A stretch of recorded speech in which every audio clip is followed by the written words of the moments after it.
Yo, what is going on, everybody? Welcome to the Duskmourn tips, tricks, and traps video for your pre-release. Hoping to get you on the right track for this weekend, see if you can win some packs, get you up to speed with what's going on in the format. I just came off playing the early access streamer event, got to play with a lot of the cards, and of course did my full set review a few days ago. If you haven't consumed any of my content for the set just yet, don't worry. I'm going to start from the basics, the important stuff that you need to know, and of course get into some nitty-gritty, get into my experiences with what's going on with the archetypes, what's going on with the fixing, some key cards that I think are good to know about. And let's start with the fixing. I think that's important for any sealed format, just to know going in what kind of fixing to expect. And when you're sorting your pool, I often sort by how much fixing I have to know what I can get away with. I think this is a pretty good set for splashing. If you want to splash, if your pool has some really good gold cards in it, some good rares. We've got a little bit of green fixing, as we tend to, but we've also got lands at, quote-unquote common. So the actual common, that is not quote-unquote, is actually a common, is Terramorphic Expanse, which is just an Evolving Wilds variant. Very good in this set, because it also helps you with your Delirium, gets a land in the graveyard. But we also have a cycle of 10 lands that can be in your land slot. 50% of the time, these are going to be in your land slot in your pack. These are tap lands that come into play untapped if a player has 13 or less life. In my relatively short time playing with these lands, I do feel like they are a good noticeable notch better than just a regular dual land. Already there's been a few times that I'm like, man, tap land here. Oh no, wait, I have 13 life, comes in on tap. Sweet. So yeah, definitely good cards to look out for. There's also a rare cycle of lands. For example, here, Hushwood Verge is an example. Taps to add a color and then taps to add a different color, but only activate, in this case, if you have a forest or a plains. And of course, you're going to care about whatever land type these tap for. And unfortunately, for sealed, these are in the rare slot. They have had it in the past where these rare dual lands, whatever the rare dual land of the set was, got their own individual slot.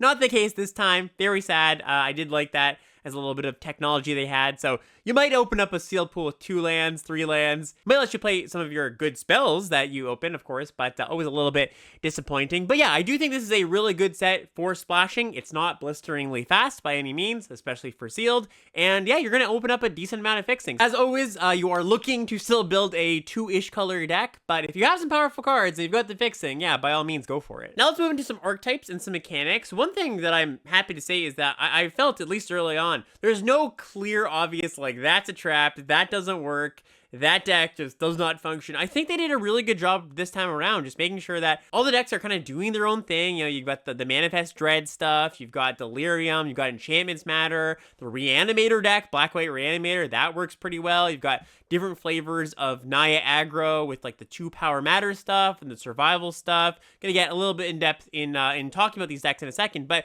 just a broad picture thought that I really don't think there's something to avoid. I also think the colors are relatively balanced. As always, there's going to be some that are slightly better than others, but during our set review and during playing today, I really didn't feel like there was a color I was like, wow, I would prefer to stay away from that if I can. I think it's all pretty viable. The one thing that I think might be a little bit tricky in the early days is the blue-red room deck. I think that if you've got like a bunch of root cards that care about rooms, go for it. It's the one kind of weird deck, usually these days there's like a weird archetype that they're trying something new. I would say like blue-green frogs last set was maybe that, and that one really worked out. But I think that the room deck, you need a lot of parts to make work. I would assume in a lot of sealed decks, this doesn't come together. But I would also say, if you've just got a lot of those room cards, if you've got blue-red good cards, and yeah, some of them support rooms, don't shy away from it. The reason I'm hesitant about it is because I think you need a lot of cards to make it work. But when you do have those cards, I don't think there's a problem with it. And then speaking of Delirium, we've got 2 flavors of Delirium in this set. Black-green, which is kind of slower Delirium, wants to get 4 different card types in the graveyard eventually. And speaking of Delirium, we've got 2 flavors of Delirium in this set. We've got black-green, kind of slower, plodding Delirium, really just grindy, and then red-green Delirium, which is a little bit more of a beatdown Delirium deck. And Delirium, for those who have not encountered it, is you want 4 different card types in your graveyard, and that's when Delirium turns on. So to get to that, they've seeded the set with a lot of artifact creatures, a lot of enchantment creatures, a lot of surveil in general. You're going to see surveil tacked onto quite a few cards, and like I mentioned, Manifest Dread, the mechanic Manifest Dread really goes a long way to fueling your graveyard in both these kind of decks, right? Some decks that are slower aren't going to want some of the cards that the faster decks want, but I think just most cards that say Manifest Dread, again, are good, and both decks are going to want these. And then we've got some Enchantment Matters stuff. Of course, the set being littered with Enchantment Creatures means some of these cards you're going to have caring about Enchantment Creatures, and just like with Delirium, we've got kind of like a faster and a slower version. Same thing here. So we've got Blue-Black, which is like Eerie controlled Delirium, and we've got Blue-White, which is a little more tempo-based, a little more try to kill them. Eerie, by the way, not a mechanic I mentioned yet, but it's basically Constellation. If you've played with Constellation before, cares about when an enchantment enters the battlefield, but it also cares about when you fully unlock a room. And just to quickly actually take a look at rooms, because that's something that we haven't done just yet. I think we should. And by the way, just to go over rooms here. So rooms are enchantments that are split cards. You get to choose one or the other when you first cast it. It goes in the battlefield. So for example, here you choose Grand Entryway. You say, okay, 2 mana on turn 2. I get a 1/1 enchantment creature. By the way, this card very, very good for your Eerie decks, because Grand Entryway is a 2-mana play that gives you 2 enchantments, and then another enchantment later when you unlock the Elegant Rotunda, right? So just keep an eye on this one if you are an Eerie-centric deck. But anyways, you choose one of them. Later on, at any point, this is on the battlefield, you go, I would like to unlock the other door. With this one in particular, of course, you're probably going to go left to right, but do be aware, sometimes you go the opposite way. And with Eerie, the idea here, of course, is that your room cards, they give you 2 triggers for your Eerie cards. So one, when you cast the room the first time, it's going to enter and it's going to count as an enchantment. And when you unlock the other room, that's also going to trigger your Eerie stuff. So I will say these are the decks that I have seen the least, played with the least. I didn't actually play with a dedicated Eerie deck today, but like I mentioned before, I don't think there's anything that's really holding these decks back from being just as good as any of the other decks. I do think you need to be careful about your enchantment count. Like in these decks, I would be looking for something in the neighborhood of 10 enchantments to be able to make sure my cards work. But if you're there, yeah, good stuff going on here. And then a little bit of an oddball deck that, from what I've seen today, has been pretty good is White-Black Reanimator. So we've got 2 signposts here that are very relevant for what's going on here. By the way, all the decks do have 2 signposts. I've just kind of been a bit picky about the ones that I've chosen to show, but you do get 2 uncommon gold cards for each of these archetypes. And the ones for Black-White here, Rite of the Moth is a 4-mana reanimation spell that has flashback for 6 mana, and Shroud Stomper, a really, really good thing to reanimate, but also a very castable card. This card has been really impressive, and I've seen this a lot on the battlefield today. 7 mana 5/5 Death Touch. When it enters or attacks, each opponent loses 2 life, you gain 2 life. Draw a card. Stabilizes you, ends the game really quickly, draws a bunch of cards, your opponent kills it, you reanimate it, all good stuff. And in a Reanimator deck, you want a few things. You want discard outlets, so you can discard your animation spells, or milling, right? If you have any self-mill to get those big things in the graveyard. One card that I've actually been pleasantly surprised with in this deck is Possessed Goat. Single white mana for a 1/1, pay 3, discard a card to put 3 counters on it, so this is a decent discard outlet. And you've also got some reanimation spells at common too, or specifically 1 at common. Emerge from the Cocoon, reanimate something, gain 3 life. Also something like Valvagos Faithful, single mana for a 1/1, pay 4, reanimate something. So there is a lot of redundancy in this deck if you're in it.